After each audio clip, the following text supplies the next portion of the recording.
¿Qué tal? En materia procesal existen diversos temas muy interesantes en relación a la prueba.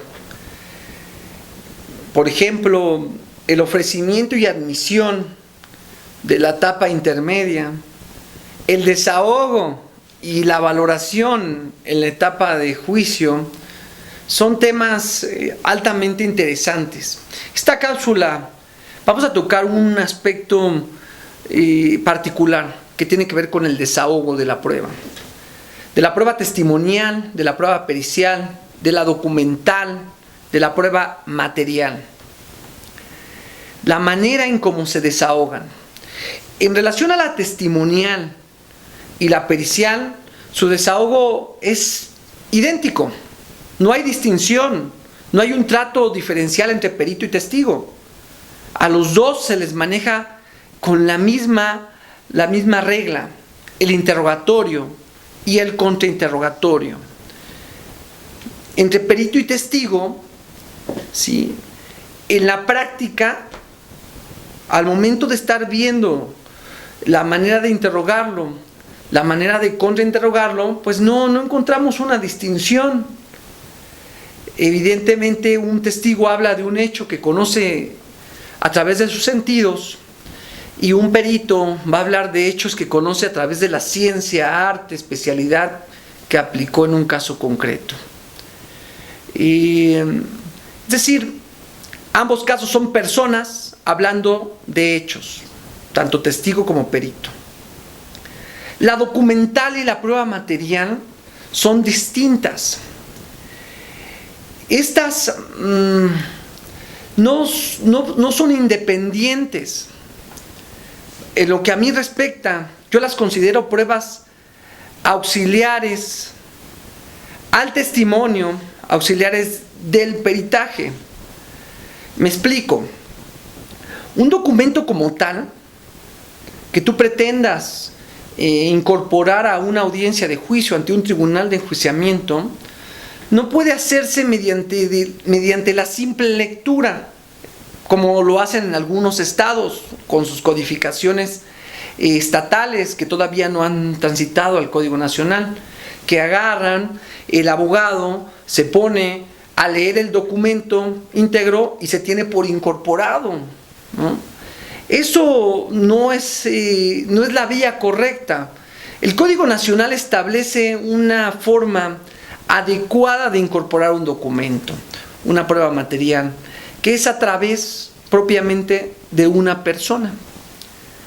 Es decir, si yo pretendo llevar un documento a la audiencia de juicio, lo que tengo que hacer es citar como testigo, como perito, a la persona que lo elaboró, que lo recolectó, ¿sí? Es citar a la persona a la audiencia de juicio para que me hable en torno del documento.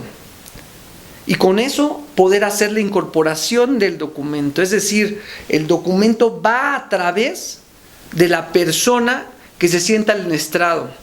Por eso es factible poder interrogar a una persona respecto de un documento. Es factible interrogar a un perito, contrainterrogar a un perito respecto de una prueba material. Es ahí donde viene, digamos, la posibilidad de contradicción de un documento, la posibilidad de contradicción de una prueba material a través del contrainterrogatorio que le formules a la persona que trajo ese documento, que elaboró ese documento, que tiene conocimiento sobre ese documento, sobre esa prueba material. Es justo el medio como vamos a llevar ese documento al tribunal de enjuiciamiento. El tribunal de enjuiciamiento escuchará al testigo respecto del documento, escuchará al perito respecto de la prueba material. ¿Sí? Y es así como vamos a poder incorporarlo, cuando a través de la acreditación que el propio testigo, perito, haga sobre la prueba material, sobre la prueba documental, es justo como la vamos a poder incorporar. Por eso creo que en la práctica la testimonial testimonial pericial, les digo, no encuentro una diferencia en el desahogo real. La testimonial es la base, ¿sí?, del juicio. Y sobre esa prueba testimonial pericial, testigo perito en juicio, vamos a agregar las demás pruebas por esa vía. Vamos a filtrar el documento, la prueba material. Es muy interesante esta posición que les comento, porque, por ejemplo, podemos llevar un testigo que tenga una carta, que haya elaborado una carta. Hay una persona que elaboró una carta donde está en la carta describiendo una serie de hechos importantes. Entonces, llevamos al testigo y llevamos la carta como prueba para juicio, ¿no?, para su desahogo. Pues finalmente es más importante el testigo que la propia carta. Pues ¿para qué queremos la carta firmada por el mismo testigo si ahí está el testigo? A menos de que el testigo esté negando la existencia de la misma, ¿no?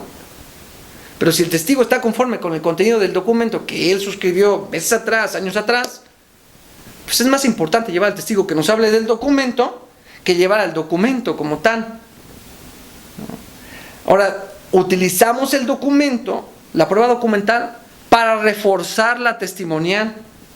Utilizamos fotografías para reforzar la prueba pericial. Si el perito nos va a hablar sobre un lugar en el que encontró tales objetos, ¿cómo refuerzo el dictamen pericial, cómo refuerzo el testimonio del perito? Pues a través de una fotografía, a través de un plano, a través de una gráfica. Es decir, tanto la prueba documental como la prueba material van en abono a la valoración del propio testigo y del perito. Entonces, tenemos que concentrarnos en una sola cosa, ¿sí?, que el juicio, que la audiencia de juicio, el desahogo de las pruebas, se trata de algo en particular: personas hablando, ¿sí?, personas explicándole al tribunal de enjuiciamiento lo que saben en torno al caso concreto. Y a través de esas personas que están hablando respecto de un caso concreto, las podemos apoyar con los documentos, con las pruebas materiales. Son temas muy padres para efecto de la práctica. Son temas que todavía estamos trabajando, todavía estamos analizando, pero que sin duda hacen más relevante aún todo lo que tiene que ver con interrogatorio y contrainterrogatorio. Agradezco su atención.